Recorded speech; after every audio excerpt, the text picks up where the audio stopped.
Hey, and welcome to Just Chevy Trucks and 4x4 Proving Grounds. Today, our old race truck, Frankenstein, it was the first one that was painted fluorescent or lime green. Used to say Frankenstein down the side.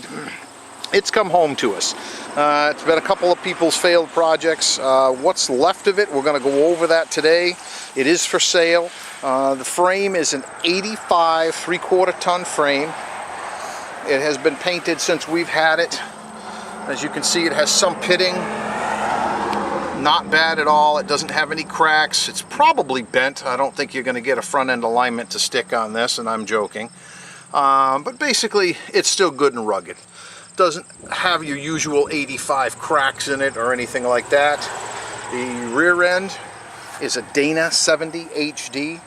I believe those are the 10.5 ring gear. This one is 456, probably open diff, just here and there. The good news about having a Dana 60 or 70 in 456 is you can go 456 all the way up to 717s. In fact, that's what we used to do. Put junkyard engines in these things, run 717 gears, and wind her up. And it worked quite well. In the back, there are some spare parts, extra parts. They do go with it.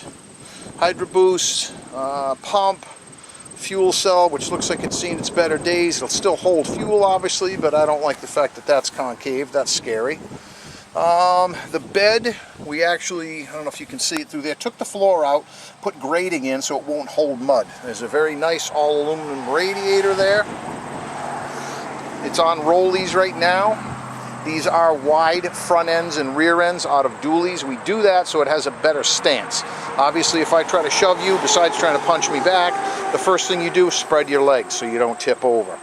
Back window was blown out when we owned it. We put in a piece of Lexan. Unfortunately, some artiste, and I use the word loosely, has painted over it when they painted this thing red and black, some kind of skunk color, I don't know. The chain is there to help you get in. As I said, it had 49-inch tractor tires on it. Did quite well.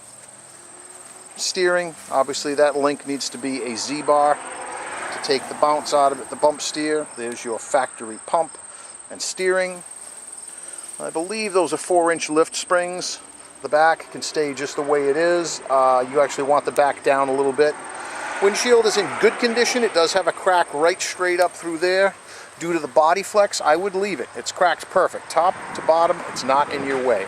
Windshield wipers are still there and did work when we owned it. I have no reason to believe that they wouldn't work again.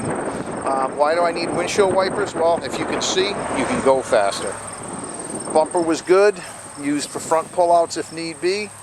The engine compartment was set up for an LS engine, or either that or your standard big block, small block. Those surely look like small block motor mounts. That's probably the way they were going with them, but I don't know.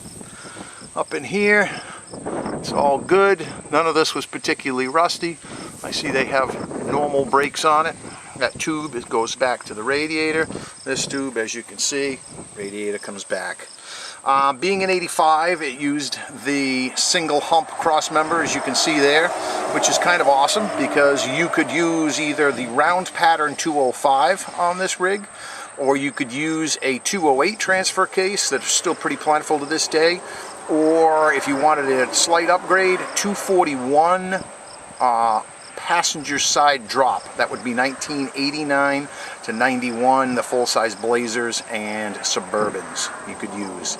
The rig was pretty light. I believe it came in at about 5,200 pounds when we had our tractor tires on it, 1-ton stuff, and a small block. That would be an LS small block. They hung a new nose on it, as you can see, because we had cut all this out for tractor tire clearance. If you're going to run smaller tires, that's fine. The nose does come with it, as you see it. There is a bed over on the other side. That comes with it. We left this just so we wouldn't get mud in there. If you're really looking for weight savings, you can take that out. The seats are just hard plastic seats with this pad. That's kind of nice for running in the mud. Because it is not a mega truck, you can still carry a passenger. So those are both mounted. Looks like they did a damn good job. Chevy truck steering wheel. Where else do you put electrical controls? Up above your head. It's great as long as you don't roll. This vehicle does not have a roll bar.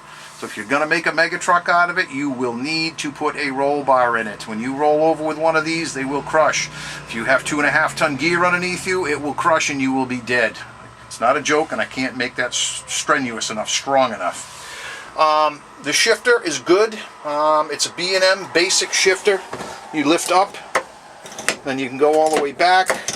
It does have, or did have, neutral safety switches on it. We actually have some of these switches. We keep them in stock here. We still use this same shifter to this day.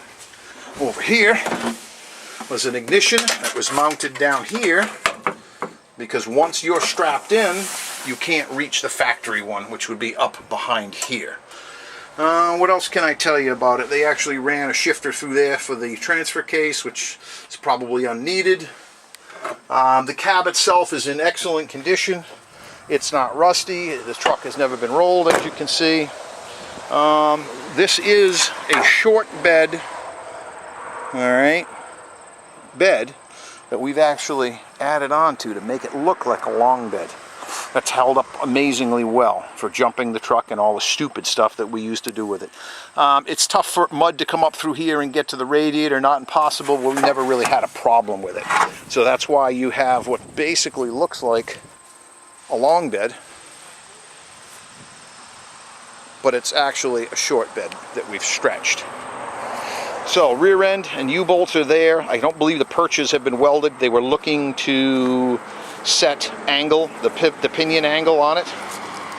There's the other fenders that were with it. In case you're going to make a mega truck out of it, you'll need that extra clearance. Diapering, a grill for it. In fact, that's our original grill. We never crashed the truck. There's the bed. They tell me the underside is a little rusty. We actually had a fellow wanted to stop in and buy it as an S10 bed. He looked at it, oh no, too rusty for me. And that's fine and dandy. If you're not worried about the sexy, throw some paint on Frank again, or Frankenstein as we call it, and away you go.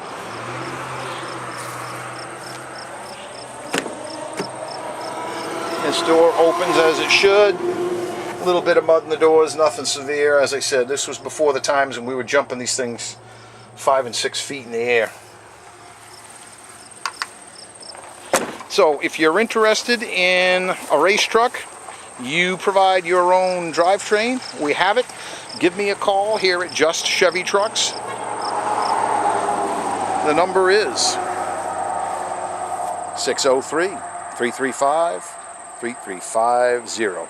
We do have drivetrain components also for this. We do have a 205 round pattern in stock with a turbo 400. That would be above and beyond what we're asking for this package. And we can help you source the stuff. If you want to put an LS engine in it, you'll really win our hearts over. Give us a call. We'll give you a deal. Thanks.